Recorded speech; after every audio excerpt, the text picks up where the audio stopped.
తాకట్లో ఉన్న బంగారాన్ని విడిపించి ఆ రోజున మార్కెట్ ధర కట్టి మిగిలిన డబ్బును మీకు అందిస్తుంది కొమ్మూరి గోల్డ్.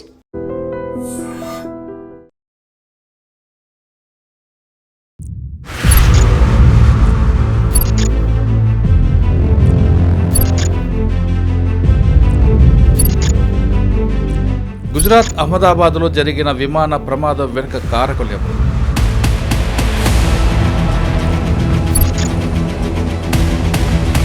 అందులో హ్యూమన్ ఎర్రర్ ఉందా, టెక్నికల్ ఎర్రర్ ఉందా అనే విషయంపై ఫైనల్ రిపోర్ట్ వచ్చింది. అహ్మదాబాద్ ప్రమాదం టీజీఎస్ ఫైనల్ రిపోర్ట్ వచ్చింది. ఆ ఫైనల్ రిపోర్ట్లో ఏముంది? మీరు అన్నట్టుగానే అది టెక్నికల్ ఎర్రరా లేదా హ్యూమన్ ఎర్రర్ ఉందా? బట్ నేను మొదటి నుంచి నేను చెప్తున్నాను, it cannot be pilot error.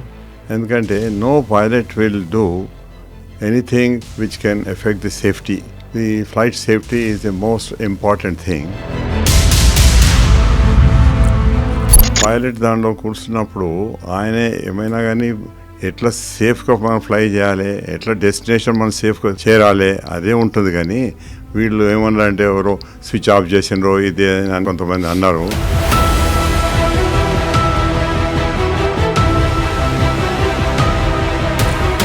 మేము పైలట్స్కి ట్రైనింగ్ ఇచ్చేటప్పుడు ఒక ఇంజన్ ఫెయిల్ అయితే ఏం చేస్తావు, ఒక ఇంజన్ ఫైర్ అయితే ఏం చేస్తావు, ఏదైనా ఎలక్ట్రికల్ ఫెయిలియర్ అయితే ఏం చేస్తావు.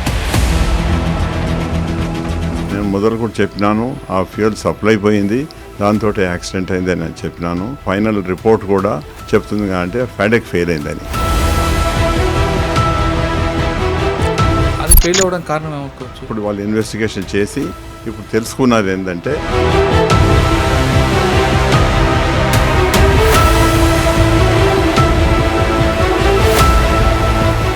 Welcome to I dream. Gujarat అహ్మదాబాద్లో జరిగిన విమాన ప్రమాదం వెనుక కారకులు ఎవరు? అందులో హ్యూమన్ ఎర్రర్ ఉందా, టెక్నికల్ ఎర్రర్ ఉందా అనే విషయంపై ఫైనల్ రిపోర్ట్ వచ్చింది. ఆ రిపోర్ట్లో ఏముంది అనే అంశం అంతా మాట్లాడడానికి తెలంగాణ ఏవియేషన్ అకాడమీ CEO, విమానం నడిపిన చాలా సీనియర్ మోస్ట్ ఆయన, దాదాపు 25,000 గంటలు ఎయిర్లో నడిపిన వ్యక్తి ఆయన అడిగి మరిన్ని వివరాలు తీసుకుందాం. ఆయన పేరు కెప్టెన్ ఎస్ఎన్ రెడ్డి గారు. ఆయన పేరు చెప్తే ఇండియాలో కాదు పక్క దేశాల్లో కూడా ఆయన పేరు తెలియని వారు ఉంటారు, ఎందుకంటే అంత చక్కటి పైలట్ ఆయన అడుగుదాం అసలు హ్యూమన్ ఎర్రరా, టెక్నికల్ ఎర్రరా. సార్ నమస్తే అండి. నమస్తే. అహ్మదాబాద్ ప్రమాదం, మనం ఆ విషయం ఫస్ట్ విజువల్ చూడగానే మీరు ముందే ఊహించారు ఒక విషయాన్ని, కానీ రకరకాల వార్తలు రావడంతో అది కుట్రని రకరకాల వ్యక్తులు వచ్చాయని, అందులో ఆ ప్రమాదం జరిగిన తర్వాత ఒక వ్యక్తి బయటికి రావడం, ఆ వ్యక్తి ఏమైనా కుట్ర పన్నాడని, అంటే రకరకాల ఊహాగాలు నడిచాయండి. కానీ DGS ఫైనల్ రిపోర్ట్ వచ్చింది. ఆ ఫైనల్ రిపోర్ట్లో ఏముంది? మీరు అన్నట్టుగానే అది టెక్నికల్ ఎర్రరా లేదా హ్యూమన్ ఎర్రర్ ఉందా? మీరు ఫస్ట్ నుంచి వాదిస్తూనే వస్తున్నారు అది పైలట్ తప్పు ఉండదు అని చెప్తూనే ఉన్నారు. ఇప్పుడు రిపోర్ట్లో కూడా అదే విధంగా వచ్చింది. కాబట్టి ఈ ప్రమాదానికి కారణం తెలిసింది. కాబట్టి ఇకపై ఇటువంటి సంఘటనలు జరగకుండా మీరేం చెప్తారండి? ఇప్పుడు ఈ ప్రమాదం జరిగినప్పుడు ఎంతో మంది డిఫరెంట్ ఒపీనియన్స్ ఇచ్చినారు. బట్ నేను మొదటి నుంచి నేను చెప్తున్నాను, అది it cannot be pilot error.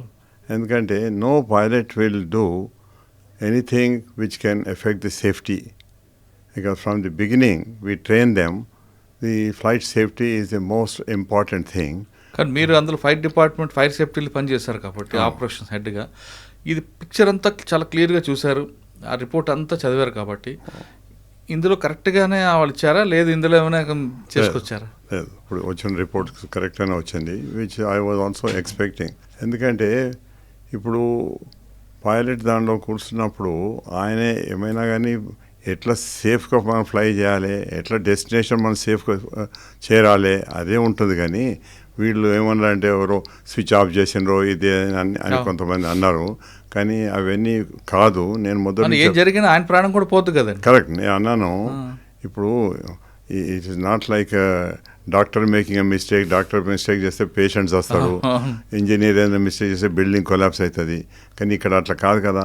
Pilot ఏదైనా తప్పు చేస్తే పైలట్ లైఫ్ కూడా అందులో ఇన్వాల్వ్ అవుతుంది. కనుక నేను మొదటి నుంచి అంటున్నాను, no pilot will be negligent to do any such thing which can cause an accident.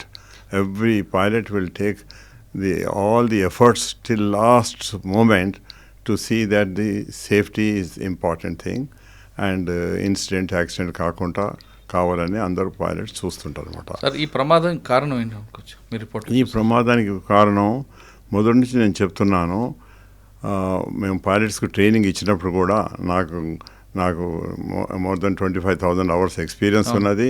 అందులో మోర్ దెన్ 15,000 అవర్స్ నేను ఓన్లీ ట్రైనింగే చేసినాను అనమాట. యావ్రో ఎయిర్క్రాఫ్ట్ మీద, బోయింగ్ ఎయిర్క్రాఫ్ట్ మీద, ఎయిర్బస్ ఎయిర్క్రాఫ్ట్ మీద చేసిన. నేను డైరెక్టర్ ఆఫ్ ఫ్లైట్ సేఫ్టీగా పనిచేసినాను, డైరెక్టర్ ఆఫ్ ఆపరేషన్గా పనిచేసినాను. So as a flight safety, director of flight safety అంటే ఏంటి, మేము ప్రతిదీ సేఫ్టీ కొరకు ఎట్లా చేయాలి, పైలట్స్ సరిగా ప్రొసీజర్ ఫాలో అవుతుందా, ఇంజనీర్స్ సరిగా ప్రొసీజర్ ఫాలో అవుతుందా, అన్నీ మేము చెక్ చేస్తుంటాం అనమాట. దాంతో నాకు ఒక కాన్ఫిడెన్స్ మొదటి నుంచి ఉన్నది ఏంటంటే ఇది పైలట్ ఎర్రర్ కాదు, ఇది ఓన్లీ టెక్నికల్ ఎర్రర్ అని చెప్తున్నాను. ఎప్పుడు ఏదైనా మేము పైలట్స్కి ట్రైనింగ్ ఇచ్చేటప్పుడు ఒక ఇంజన్ ఫెయిల్ అయితే ఏం చేస్తావు, ఒక ఇంజన్ ఫైర్ అయితే ఏం చేస్తావు, ఏదైనా ఎలక్ట్రికల్ ఫెయిలియర్ అయితే ఏం చేస్తాము, హైడ్రాలిక్ ఫెయిలియర్ అయితే ఏం చేస్తాము, ఇట్లా మేము ట్రైనింగ్ ఇస్తాము. కానీ 2 ఇంజన్ ఫెయిలియర్ అనేది మేము ఎప్పుడు వినలేదు, ఎప్పుడు చూడలేదు. 2 ఇంజన్లు ఫెయిల్ అవటము ఎప్పుడు చూడలేదు అనమాట. 2 ఇంజన్లు ఫెయిల్ కావాలంటే దానికి సప్లై అయ్యే ఫ్యూయల్లో నేను మొదలు కూడా మీకు చెప్పినాను, కంటామినేషన్ ఏమన్నా ఫ్యూయల్ కంటామినేషన్ ఉంటే దెర్ ఇస్ ఎ పాసిబిలిటీ. ఆ 2 ఇంజన్లలో బర్డ్స్ కనుక స్ట్రక్ అవుతుంటే దెర్ ఇస్ ఎ పాసిబిలిటీ. కానీ ఆ 2 లేవు ఇక్కడ. అందుకొరకే నేను మొదటి నుంచి ఏం చెప్తున్నా అంటే ఇది డెఫినెట్గా ఆ ఫ్యూయల్ సప్లై ఏదైతే ఇంజన్లో పోతుందో అది పోయింది. అయితే దానికి 2 ఉంటాయి, ఒకటేమో ఇంజన్ పంప్స్ ఉంటాయి, ఇంకోటేమో ఫెడక్ ఉంటుంది. ఈ మోడర్న్ ఎయిర్క్రాఫ్ట్లో కూడా ఫెడక్ ఉంటుంది. ఈ ఫెడక్ ఏం చేస్తుందంటే ఆ ఫ్యూయల్ను మనం థ్రాటిల్ ఇచ్చినప్పుడు ఏ ఇంజన్కి ఎంత సప్లై చేయాలి అని సప్లై చేస్తాను అనమాట. దీని లోపల నేను మొదలు కూడా చెప్పినాను, ఆ ఫ్యూయల్ సప్లై పోయింది, దాంతో యాక్సిడెంట్ అయిందని నేను చెప్పినాను. ఇప్పుడు కూడా నేను అదే మెయింటైన్ చేస్తాను. అండ్ ఫైనల్ రిపోర్ట్ కూడా చెప్తుంది అంటే ఫెడక్ ఫెయిల్ అయిందని. నేను చెప్పినట్టు ఇంజన్ ఆ పంప్ నుంచి ఫెడక్ వచ్చి ఫెడక్ నుంచి ఇంజన్లోకి పోతాయి అనమాట. అదే ఎప్పుడైతే ఫెయిల్ అయిందో fuel supply to the engines పోయింది కనుక 2 ఇంజన్లు ఫెయిల్ అయ్యాయి.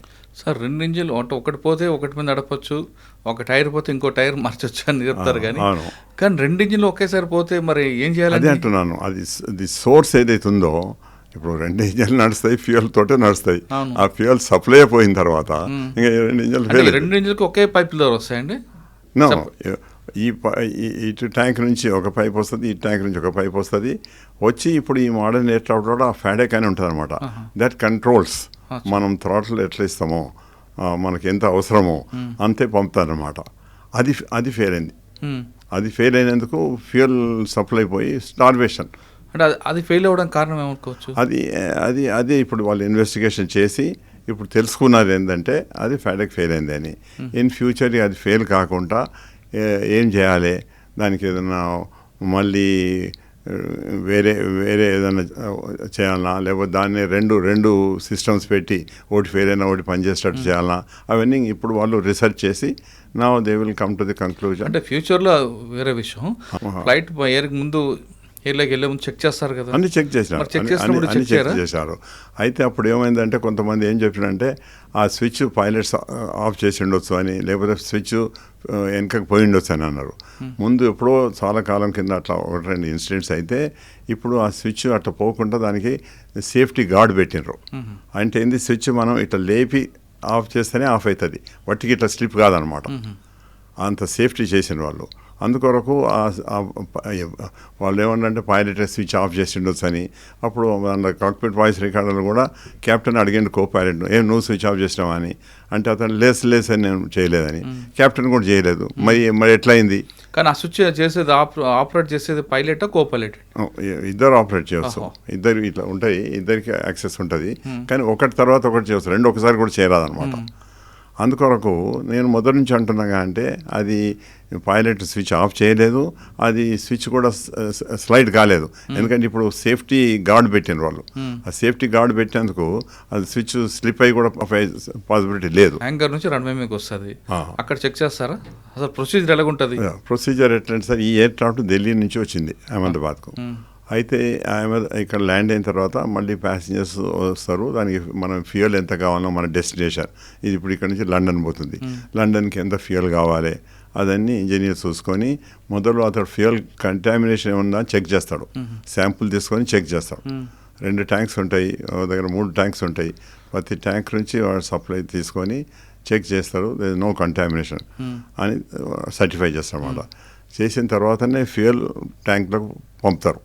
ఏది పెద్ద బౌజర్ వస్తుంది, బౌజర్ నుంచి వాళ్ళు ట్యాంక్లకు ఫ్యూయల్ ఇస్తారు. అది అంత సాటిస్ఫై అయిన తర్వాతనే. అదొకటి. తర్వాత ఈ ఫాడెక్స్ సిస్టమ్ ఇవన్నీ ఇదివరదానికి అది ఫ్లై చేసి వచ్చింది ఢిల్లీ నుంచి ఇదిదానిక. So everything is safe. అయినా కానీ ఇంజనీర్ ఒకసారి అన్ని సిస్టమ్స్ చెక్ చేసుకుంటాడు. తర్వాత పైలట్స్ వస్తారు, పైలట్ కో పైలట్ చెక్ చేసే కో పైలట్ చెక్ చేస్తాడు, తర్వాత కెప్టెన్ చెక్ చేస్తాడు. అదే ఎయిర్ క్రాఫ్ట్ వచ్చిన తర్వాత మొదటి ఎయిర్ క్రాఫ్ట్ రాకముందే మనం టెంపుల్ పోతే కదా ఇట్లా మనం రైట్ గుడి చుట్టూ తిరుగుతాం కదా, అట్లా ఎయిర్ క్రాఫ్ట్ చుట్టూ తిరిగి మనం చెక్ చేసుకుంటాం అనమాట. ఎయిర్ క్రాఫ్ట్ ఎక్స్టర్నల్ ఏమన్నా డ్యామేజ్ ఉందా, అవుట్ సైడ్ టైర్ సిస్టమా, లేకపోతే ఏదైనా ఇంజన్లో ఏమైనా డ్యామేజ్ ఉందా, స్ట్రక్చర్ మీద ఏమైనా డ్యామేజ్ ఉందా, అదంతా చెక్ చేసుకుంటారు అనమాట. ఎవరు చేస్తారు? పైలట్ చేయాలా?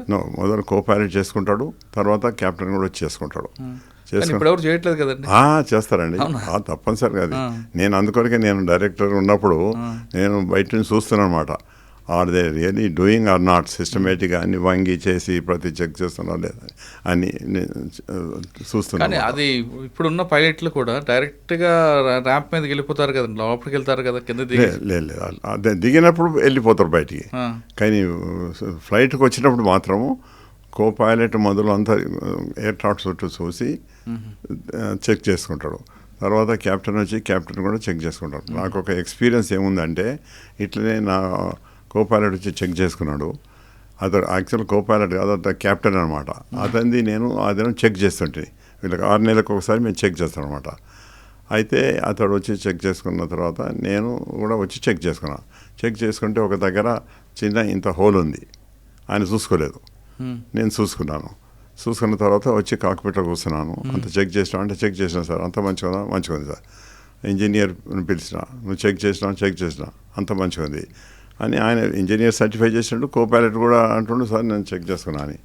అయితే నేను చెప్పిన మంచి మీరు ఇద్దరు రాని న్యాయపడి కింది తీసుకుపోయి వాళ్ళని కూడా మీరంతా చూసి చెప్పండి, ఎక్కడ నేను చూసినా ఒక డిఫెక్ట్ ఉంది, మీరు ఒకసారి చూడండి అని వాళ్ళని మళ్ళీ పంపిన. వాళ్ళు వచ్చి చూసి ఏం లేదు సార్ అంటారు. అంటే నేను చెప్పిన రాండి నేను చూపిస్తాను అని తీసుకుపోయి చూపించాను అనమాట. ఇంత పెద్ద హోల్ ఉన్నది. నేను అన్న ఈ హోల్ ఉన్నందుకు ఈ హోల్ ఎట్లా అయింది, అదేమో బర్డ్ తోటి హోల్ అయింది అనమాట. ఈ సిచ్యువేషన్ మనం టేక్ ఆఫ్ అవుతుంటే ఏం హార్మ్ఫుల్ అవుతుంది, ఇప్పుడు మన స్పీడ్ ఇంక్రీజ్ అవుతుందో విండ్ అందులోంచి పోయి it can split and it can cause an accident అని నేను చెప్పిన. మీ ఇద్దరిని నేను సస్పెండ్ చేస్తాను, మీరు అట్లా కేర్లెస్గా చూడలేదని. సో అట్లా ప్రతి దగ్గర మేము స్ట్రిక్ట్గా ఉంటాం అనమాట. దాంతో మనకు యాక్సిడెంట్లు కాకుండా సేఫ్గా ఫ్లై చేస్తాయి. అందుకొరకే నాకు కాన్ఫిడెన్స్ ఏముందంటే, పైలట్స్ మళ్ళీ చెక్ చేస్తారు, కో పైలట్ చెక్ చేస్తాడు, కెప్టెన్ చెక్ చేస్తాడు. అవును, ఫ్లైట్లో కూర్చున్న తర్వాత కూడా కో పైలట్ ఏం చెక్ చేయాలి, మన కెప్టెన్ ఏం చెక్ చేయాలి, మన చెక్ లిస్ట్ ఉంటుంది, చెక్ లిస్ట్ ప్రకారంగా సిస్టమేటిక్గా చెక్ చేస్తామన్నమాట. అందుకొరకే నేను ఏం చేస్తాను, డైరెక్టర్ ఫ్లైట్ సేఫ్టీ ఉన్నప్పుడు అప్పుడప్పుడు మా ఆఫీసర్స్ని నేను పంపిస్తాను. దాని కాక్పిట్ రికార్డర్ ఉంటుంది కదా, ఆ రికార్డర్ ఇచ్చి పంపిస్తాను అనమాట, క్యాసెట్. అయితే వాడు పోయి ఎక్కడో కొచ్చిన్ పోయో లేకపోతే ఏదో అవుట్ స్టేషన్లో పోయి పాత క్యాసెట్ తీసేసి కొత్త క్యాసెట్ పెడతాను అనమాట. ఆ పాత క్యాసెట్ తీసుకొచ్చి మేము ఆఫీస్లో అంతా will go through in detail whether every procedure has been done properly by the engineer, properly by the co-pilot, properly by the captain. Captain also can make mistakes. అని చూసి మేము ఏదైనా వాళ్ళు సరిగా ప్రొసీజర్ ఫాలో కాకపోతే, ఎస్ఓపి అంటాం మేము, standard operating procedure అంటాం, ఏదైనా వాళ్ళు ఫాలో కాకపోతేనో చెక్ లిస్ట్ ఏదైనా కాకపోతే we used to call the captain and the co-pilot and counsel them. This is what you have done. You may be thinking it may be small thing, but it can lead to the accident also. Sir ఇలాంటి check చేస్తారు సమయంలో cockpit voice recorder silly issues కానీ serious issues కానీ బయటకు వస్తుంటాయి ఎప్పుడైనా.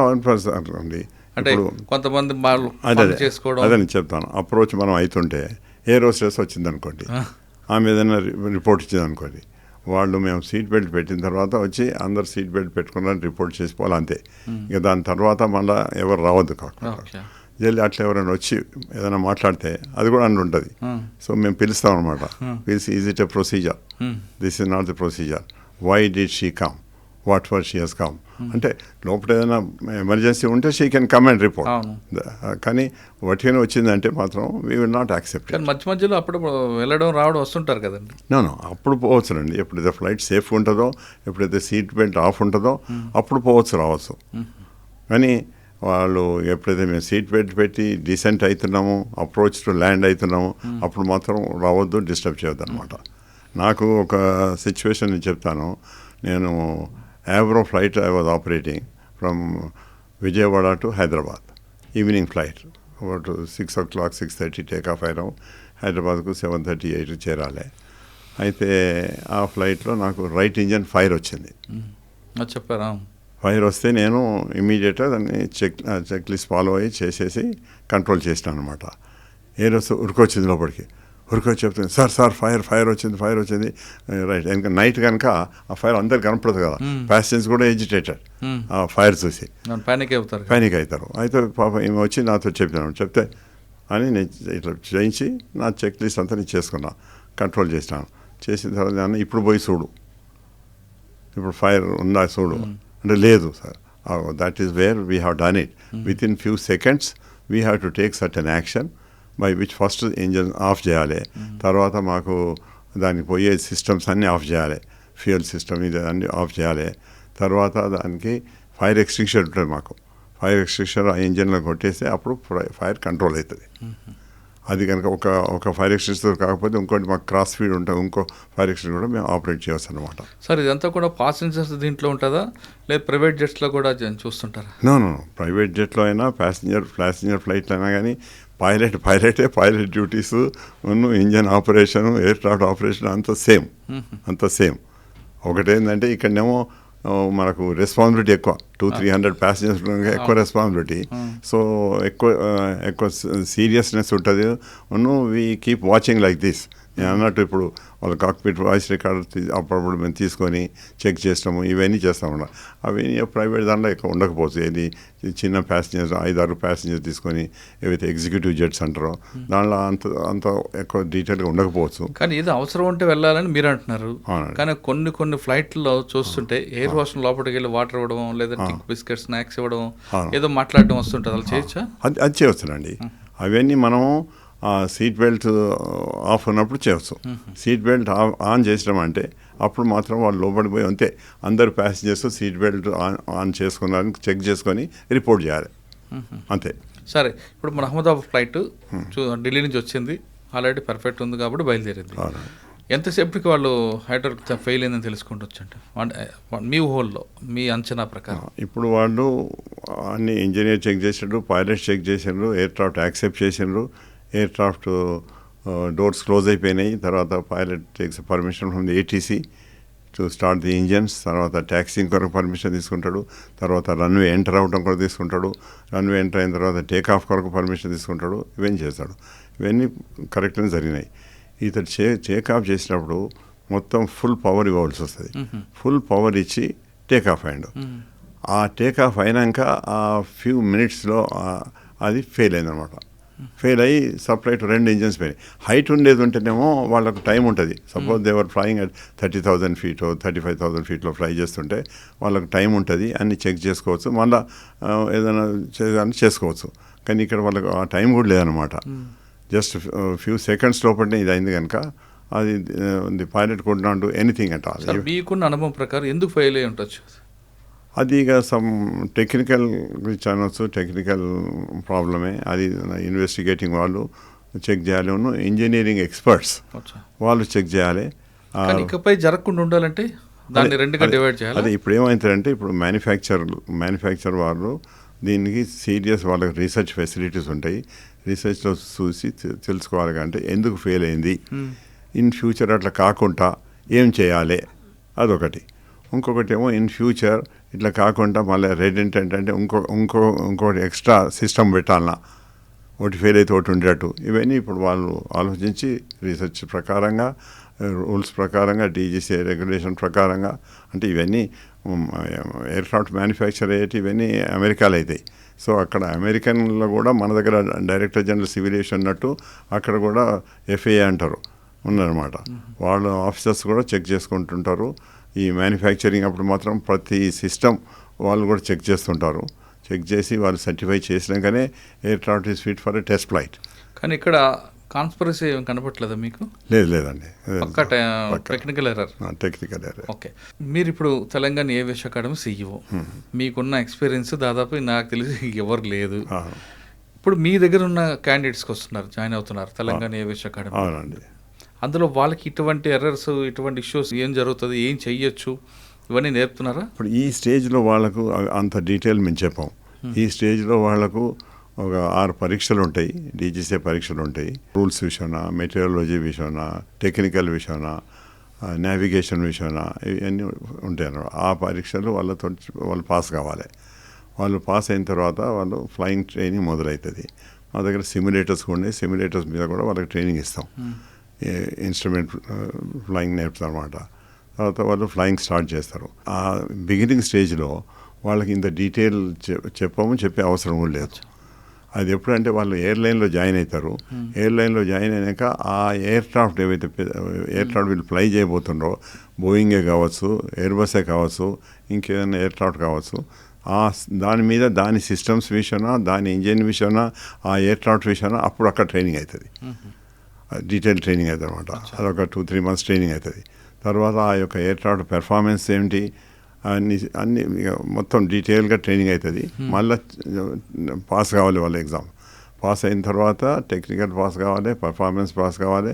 Pass అయిన తర్వాత వాళ్ళకు సిమ్యులేటర్ ట్రైనింగ్ ఉంటుంది. సిమ్యులేటర్ ట్రైనింగ్ తర్వాత ఫ్లయింగ్ ట్రైనింగ్ ఉంటుంది. ఫ్లయింగ్ ట్రైనింగ్ తర్వాత ఫ్లయింగ్ చెక్స్ ఉంటాయి. సిమ్యులేటర్ మీద చెక్స్ ఉంటాయి, మళ్ళీ ఫ్లయింగ్ మీద చెక్స్ ఉంటాయి అన్నమాట. ముందు ఇంత అడ్వాన్స్ ఫ్లైట్ సిమ్యులేటర్స్ లేకుండే మేమంతా ట్రైనింగ్ చేసినప్పుడు.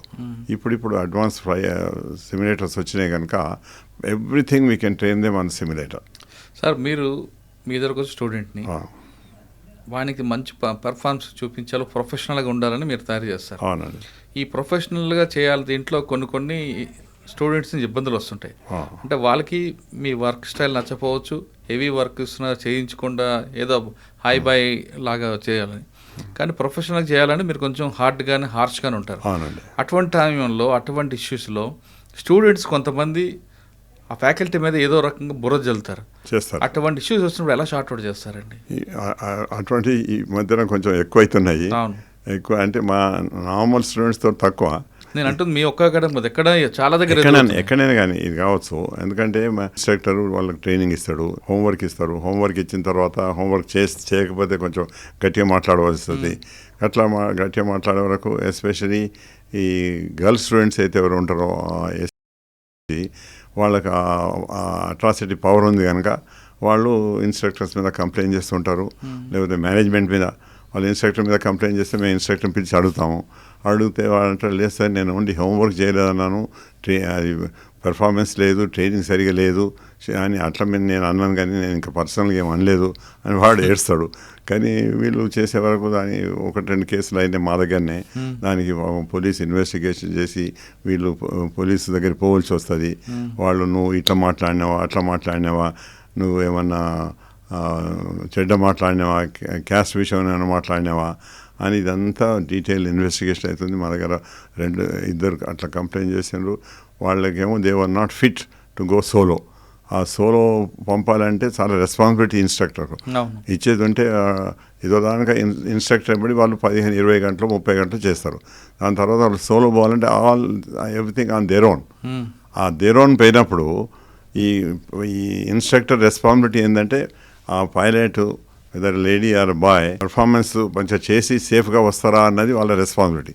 అందుకొరకు ఏం చేస్తారు, వాళ్ళు కొంత ట్రైనింగ్ ఇచ్చిన తర్వాత అసిస్టెంట్ ఇన్స్ట్రక్టర్ ట్రైనింగ్ ఇచ్చిన తర్వాత ఇన్స్ట్రక్టర్ చెక్ చేస్తాడు.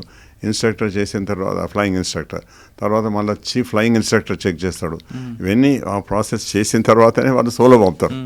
సోలో పంపినప్పుడు వాళ్ళు సోలో సరిగా చేస్తే అప్పుడు అది వాళ్ళకు క్రెడిట్ ఇద్దరికి అంటే ఇది big achievement for the student and also instructor feels very happy that as I have train the student up to the mark that he or she can fly on her self.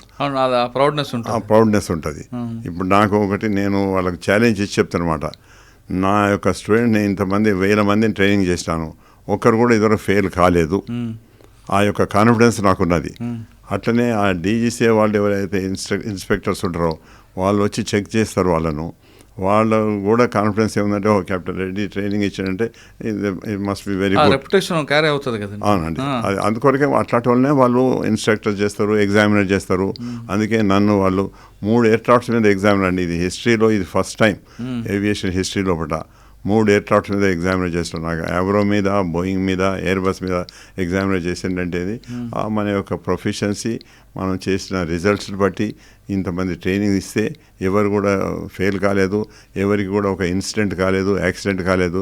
అటువంటి మంచి record ఉన్నందుకు వాళ్ళు నన్ను examiner చేస్తే 3 aircrafts మీద అట్లా ఉంటుంది అనమాట. ఇప్పుడు ఏదో వేరే దగ్గర అనుకోండి సార్, అంటే ఇటువంటి హెడేక్ వచ్చినప్పుడు పాస్ అని రాసి ఇచ్చేవచ్చు, చిన్న చిన్న ఉద్యోగాలు అనుకో. అదే గ్రౌండ్ దానికి చేస్తున్నాండి. ఇది ఆయన ప్రాణం కదా, అందరి ప్రాణాలకు ముప్పే కదా. అదే ఇది question of life and death for the pilot ఆయన ప్రాణం కూడా పోద్ది అందులో. అదే ఆయన ఇది లైఫ్ అండ్ డెత్. మేము అదే చెప్పినమాట, ఎందుకు సోలో ఇయ్యలేదు ఆమెకు అని క్వశ్చన్ వచ్చింది. వస్తే మేము అన్నాగంటే sir assistant instructor, flying instructor, chief flying instructor ముగ్గురు చెప్పినారు she is not fit to go solo. నేను ఆ అమ్మాయిని పిలిచి అడిగినాను, ఏమమ్మా నీకు కాన్ఫిడెన్స్ ఉందా నీకు సోలో పోవడం కొరకు అని అన్నాను. అంటే లేదు సార్ నాకు లేదు, ఐ వాంట్ మోర్ ట్రైనింగ్ అనేది. సరే మోర్ ట్రైనింగ్ ఇచ్చినాము. యూజువల్గా 17-18 అవర్స్లో సోలో పోవాలి నార్మల్ స్టూడెంట్. ఈమెకు మేము 47 గంటలు ఇచ్చినాం, అయినా కానీ ఇంకా సోలో పోలేదు. పోతే మరి నేను అన్నగంటే అమ్మ నీకు సోలో రాదు, అందుకొరకని నేను గవర్నమెంట్ వాళ్ళకి రిపోర్ట్ చేస్తాను, మీకు ఎవరైతే స్కాలర్షిప్ ఇచ్చినో వాళ్ళకి నేను రిపోర్ట్ చేస్తాను, యు ఆర్ నాట్ ఫిట్ అని చేసి వాళ్ళ స్కాలర్షిప్ అమౌంట్ రిటర్న్ చేస్తా అని చెప్పిన, అంతే ఇంకా చేయలేదు. ఆడికి పెద్ద పోయి మేము అన్నామని మేము తిట్టినాం, మమ్మలను కాస్ట్ పేరెడ్ తిట్టిండ్రు, ఇది అన్ని. ఎందుకంటే వాళ్ళకు మనం బ్లాక్మెయిల్ చేయాలని వాళ్ళు పోయి కంప్లైంట్ చేసుకున్నారు. ఇటువంటి బెదిరింపులు వచ్చినప్పుడు ఏం చేస్తారు మీరు? సార్ అది unfortunately we have to face it. And మా ఇన్స్ట్రక్టర్స్ అయితే పాపం వాళ్ళు అంటారు కంటే సార్ ఇదేంటి మా క్యారియర్ నాది, వీళ్ళు ఇట్లా కంప్లైంట్ చేస్తే మేమైనా పోలీస్ స్టేషన్కు కోర్టులకే తిరుగుతుంటాము, అందుకొరకు మాకు ఇట్లాంటి స్టూడెంట్స్ని ఇవ్వకండి సార్ అని వాళ్ళు అంటారు. అంటే చెప్పి అట్లా కాదు, వి విల్ ఫేస్ ఇట్. ఎదురవుతుంటాయి. ఫైనల్గా చెప్పండి, తెలంగాణ ఏవియేషన్ అకాడమీలో జాయిన్ అవ్వాలంటే మినిమం క్వాలిఫికేషన్ ఏముంటుంది, తర్వాత ఫీజు ఎంత ఉండొచ్చు, వచ్చిన తర్వాత మీరు వాళ్ళని ఏ విధంగా ట్రైన్ చేస్తారు? అంటే కేవలం సిమ్యులేటర్ మీద చూపిస్తారా, లేదా డ్రోన్ టెక్నాలజీ కూడా నేర్పుతారా వాళ్ళకి? లేదు సార్, డ్రోన్ టెక్నాలజీకును ఈ ఫ్లయింగ్ ట్రైనింగ్, ఫ్లయింగ్ స్టూడెంట్స్ దాని కొరకు ఏం ఇంటర్లింక్ లేదు, ఏం కనెక్షన్ లేదు. Drone pilot training is separate. దీని కొరకు ట్రైనింగ్ ఇచ్చేది నేను చెప్పినట్టు వాళ్ళు 6 సబ్జెక్ట్స్ గ్రౌండ్ సబ్జెక్ట్స్ పాస్ కావాలి. దానిలో రేడియో క్వాలిఫికేషన్ డిగ్రీ ఉండాలి మినిమం? లేదు, ఇంటర్మీడియటే మ్యాథమెటిక్స్, ఫిజిక్స్ ఉండాలి, +2 ఆర్ ఇంటర్మీడియట్ ఉండాలి. దాంతో మేము తీసుకుంటాం. కానీ ఇవాళ ఎక్కువ మంది గ్రాడ్యుయేట్స్ వస్తున్నారు, కొంతమంది టెక్నికల్ గ్రాడ్యుయేట్స్ వస్తున్నారు, ఇంజనీరింగ్ చేసిన వాళ్ళు వస్తున్నారు, బీటెక్ చేసిన వాళ్ళు, బీఈ చేసిన వాళ్ళు కూడా వస్తున్నారు. So it's advantage. The higher qualification or higher experience or higher knowledge is there is a plus point them. But not necessary that every one should be graduate. Minimum qualification అయితే 10+2. అదే intermediate చదివి మీ దగ్గరకు వచ్చారనుకోండి, ఎన్ని నెలలు పడుతుంది? నెలలు మా దగ్గర ఆల్మోస్ట్ 1.5 to 2 years అవుతుందండి. ఎందుకంటే they had to do 200 hours. First time ఈ గ్రౌండ్ సబ్జెక్ట్స్ పాస్ కావాలి. దాని తర్వాత మెడికల్ స్టాండర్డ్ కూడా వాళ్ళకు క్లాస్ 1 మెడికల్ అని ఉంటుంది, మెడికల్ బోర్డు ఉంటుంది. ఆ బోర్డులో పోతే వాళ్ళు ఐ టెస్ట్ చేస్తారు, నోస్ టెస్ట్ చేస్తారు, ఇయర్ టెస్ట్ చేస్తారు, హార్ట్ టెస్ట్ చేస్తారు, బ్లడ్ ప్రెషర్ చేస్తారు, అన్ని చాలా డీటెయిల్ టెస్ట్ చేసి వాళ్ళు క్లాస్ 1 మెడికల్ పాస్ కావాలి. క్లాస్ 1 మెడికల్ పాస్ అయితేనే వాళ్ళకు సిపిఎల్ లైసెన్స్ వస్తుంది అనమాట. అందుకొరకు ఇవన్నీ అయిన తర్వాత we take them for flying training. Flying ట్రైనింగ్లో కూడా వాళ్ళకు సిస్టమేటిక్గా A to Z మొత్తం నేర్పిస్తాం అనమాట. ఆ యొక్క ఎయిర్క్రాఫ్ట్ విషయాన మొత్తం టెక్నికల్, మనం ఎటువంటి వెదర్లో మనం పోవచ్చు, ఎటువంటి వెదర్లో ఫ్లై చేయాలి, ఏం రూల్స్ రెగ్యులేషన్స్ పాస్ కావాలి. ఇంకోటి వాళ్ళకు రేడియో టెలిఫోన్ అని కూడా ఒక సబ్జెక్ట్ ఉంటుందండి. అంటే మనం ఏ ట్రాఫిక్ తోటి మాట్లాడుతుంటే ఆర్టీ మీదనే మాట్లాడతాం. అందుకొరకు వీళ్ళకి ఆర్టీ మాట్లాడే ప్రొఫెషన్సీ కూడా ఉండాలి. ప్రొఫెషన్సీ ఎగ్జామ్ వాళ్ళు పాస్ కావాలి. తర్వాత ఈ డే టు డే కూడా pilot will be giving training. ఇప్పుడు ఏటీసీ తోటి ఎట్లా మాట్లాడాలి, ఎట్లా సిగ్నల్స్ వాళ్ళతో తీసుకోవాలి, మనం ఏమేమి మాట్లాడాలి అంత ట్రైనింగ్ ఇస్తారన్నమాట. సార్ మీరు అది వరకు నేర్పుతారు, అవును, హెయిర్ హోస్టెస్ కావాలనుకుంటే అది వేరే ట్రైనింగ్. అది వేరే ట్రైనింగ్ అండి. ఓకే, ఏటీసీలో ట్రైనింగ్ వర్జం కావాలంటే అవునండి, ఏటీసీ ఆఫీసర్స్ ట్రైనింగ్ అది వేరే ఉంది, అది వేరే ఉంది. దాని కొరకు కూడా ఇక్కడ మన హైదరాబాద్లో ఇక్కడ ఏటీసీ ఆఫీసర్స్ కాలేజ్ ఉంది, అది ఎయిర్పోర్ట్ అథారిటీ ఆఫ్ ఇండియా. అది ఆడికి కూడా నేను మా ఫ్లయింగ్ ఇన్స్ట్రక్టర్స్ కూడా పోయి క్లాసెస్ తీసుకుంటాం అనమాట. వాళ్ళకు కూడా మేము క్లాసెస్ తీసుకుంటాం. సో ఆ యొక్క ఎక్స్పీరియన్స్ కూడా మాకున్నది. మా యొక్క ఎక్స్పీరియన్స్ తోటి వాళ్ళకు కూడా బెనిఫిట్ వస్తుంది. అందుకొరకే they keep inviting us to take some classes. ఒకటి నేను ప్రౌడ్గా చెప్పగలుగుతాను అంటే మా దగ్గర ట్రైనింగ్ అయిన పైలట్స్ ఎవరు అన్ఎంప్లాయిడ్ లేరు. సూపర్. అది ఆ యొక్క రెప్యుటేషన్ అనేది మాకు బెస్ట్ ఏవియేషన్ అకాడమీ అవార్డ్ అని లాస్ట్ 13 years నుంచి మాకు వచ్చింది. We are number 1 in the country. ఆ యొక్క రెప్యుటేషన్ అనేది మా దగ్గర మంచి సిస్టమేటిక్గా హై క్వాలిటీ ట్రైనింగ్ ఉంటుందని కూడా రెప్యుటేషన్ అనమాట.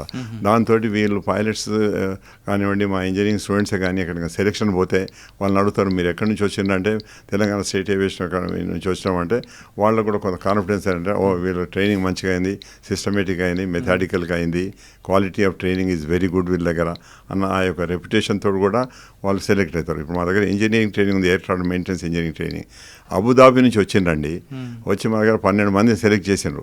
ఇక్కడ వాళ్ళు ఇంజనీర్స్ జీతము 80,000-85,000 దొరుకుతాయి మ్యాక్సిమం. అట్లాంటిది స్టార్టింగ్ శాలరీ.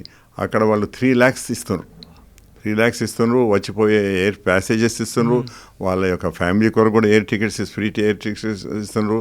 అక్కడ లైఫ్ ఇన్సూరెన్స్ ఇస్తున్నారు, హెల్త్ ఇన్సూరెన్స్ ఇస్తున్నారు. ఇవన్నీ ఇచ్చి ఇంకా 3 lakhs ఈక్వలెంట్ వాళ్ళ కరెన్సీలో మనకు ఈక్వలెంట్ 3 lakhs శాలరీ ఇస్తున్నారు. అది మనకు ఎంతో రెప్యుటేషన్ అనమాట, ఎంతో అది మాకు ఒక feather in the cap I can say. Abu Dhabi నుంచి వాళ్ళు ఇక్కడికి వచ్చి వీళ్ళని సెలెక్ట్ చేసుకొని అంత శాలరీతో స్టార్ట్ అవుతుందంటే ఇప్పుడు అందరూ మా దగ్గర అంటారన్నమాట, సార్ మమ్మల్ని పంపండి అండి అని చెప్పినాను. వాళ్ళు ప్రతి సంవత్సరం వస్తారు, వాళ్ళు ఈసారి అయితే 6 నెలలకు ఒకసారి వస్తామన్నారు. వచ్చి సెలెక్ట్ చేసుకుంటారు. ఇక మీ యొక్క పెర్ఫార్మెన్స్ చెక్ చేస్తారు వాళ్ళు, మీతో టెస్ట్ చేసుకుంటారు వాళ్ళు. ప్లేస్మెంట్స్ కూడా ఉంటాయా? అవునండి, క్యాంపస్ ఇంటర్వ్యూస్ లాగా. అదే అండి, వాళ్ళని ఇక్కడి నుంచి ప్లేస్మెంట్ చేసి తీసుకుపోతున్నారు అక్కడికి. అంటే మన క్యాంపస్ ఇంటర్వ్యూస్ లాగా ఉంటాయి. సార్, క్యాంపస్ ఇంటర్వ్యూకే వాళ్ళు వచ్చి తీసుకుపోతున్నారు. అట్లే ఇక్కడ సాఫ్రాన్ ఇండస్ట్రీ అని ఒక ఫ్రెంచ్ ఇండస్ట్రీ ఉంది, వాళ్ళు కూడా మా దగ్గరికి వచ్చి తీసుకుపోయినారు. టాటా ఇండస్ట్రీ అని ఉంది, వాళ్ళు కూడా మా దగ్గర నుంచి సెలెక్ట్ చేసుకున్నారు. ఇది అంతా ground air traffic maintenance engineers కొరకు. మేము ఇప్పుడు లాస్ట్ 2 years నుంచి డ్రోన్ పైలట్ ట్రైనింగ్ కూడా చేసినాము. దాదాపు 1200 మంది ట్రై చేసాము. అందరికీ ఏదో ఉద్యోగాలు వచ్చినాయి అన్నమాట. అది రెప్యుటేషన్ మ్యాటర్స్ ఎ లాట్ అండి, అది ఉన్నది. Quality of training also matters a lot. Flight నడపాలన్నా లేదు, టెక్నికల్గా నేర్చుకోవాలన్నా లేదు, ఇంకా ఏటీసీలో ఇంకా వర్క్ నేర్చుకోవాలి, ఆ స్కిల్ డెవలప్మెంట్ చేసుకోవాలంటే ఎక్కడెక్కడో తిరగలేదు. తెలంగాణ ఏవియేషన్ అకాడమీ జాయిన్ అవ్వండి. అక్కడ అసలు ఎంత అనుభవం ఉందంటే అంత అనుభవం ఉన్న కెప్టెన్ గారు ఉన్నారు. ఆయన ప్రతి స్టూడెంట్తో డైరెక్ట్గా మాట్లాడతారు, ఏదో పైన కాకుండా ప్రతి స్టూడెంట్తో మాట్లాడడం కాకుండా వాళ్ళకి ఏది ఇష్టమా లేదా అన్నది కూడా ఫేస్ రీడింగ్ చేసి వాళ్ళకి ఏం డౌట్స్ ఉంటే వాళ్ళ స్కిల్ డెవలప్మెంట్ అన్నీ చెప్పడంలో ఆయన ప్రసిద్ధి. దాదాపు 25,000 గంటల పైగా ఫ్లైట్ నడిపారంటే ఆయన మనం తక్కువ ఊహించలేము. ప్లస్ ఆయన ఫ్లైట్ ల్యాండింగ్ చేయడం కూడా చాలా స్మూత్ ల్యాండింగ్ చేయడంలో ఆయనకు మంచి పేరు ఉంది. కాబట్టి ఎవరైనా ఫ్లైట్లు నేర్చుకోవాలి, పైలట్ అవ్వాలని కలలకంటే ఖచ్చితంగా తెలంగాణ ఏవియేషన్ అకాడమీకి వెళ్ళండి. మీ భవిష్యత్తు హ్యాపీగా చేరుతున్న విషయం చాలా స్పష్టంగా తెలుస్తుంది. ఇది వారం కెప్టెన్ ఎస్ఎన్ రెడ్డి గారితో ఇంటర్వ్యూ. వచ్చే వారం మరో ఇష్యూలో మళ్ళీ కలుద్దాం. అంతవరకు నమస్తే. Thank you. Thank you sir.